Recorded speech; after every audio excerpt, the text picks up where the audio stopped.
इस तरह का गासबाना कब्ज़ा इसराइल ने किया है फ़लस्तीनियों के मुल्क का, इलाके का, और फिर यूनाइटेड नेशंस ऐसा लगता है कि बिल्कुल बेबस बैठी हुई है।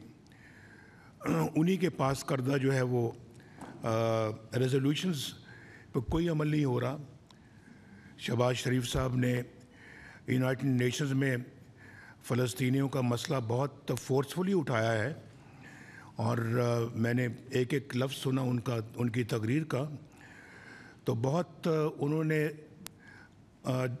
वो बातें की जिससे कि ना सिर्फ के पाकिस्तान के लोगों के बल्कि दुनिया के लोगों के, मैं सिर्फ इस्लामी दुनिया की बात नहीं करता, मैं उन लोगों की बात करता हूँ जो इंसानियत में यकीन रखते हैं और बिलीव करते हैं कि उन्होंने सब ने उसको अप्रिशिएट किया।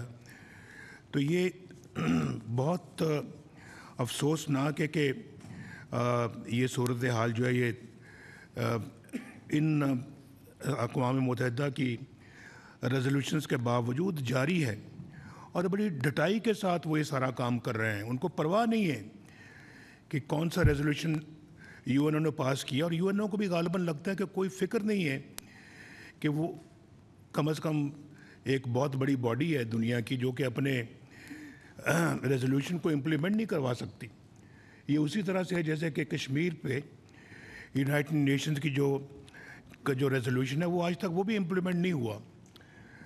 तो ऐसी यूएनओ का क्या फ़ायदा जो दुनिया को इंसाफ ना दे सके, जो जहाँ जुल्म होता है उसको रोक ना सके, और फिर नाइंसाफ़ी करने वाले जो वो दंदनाते रहें।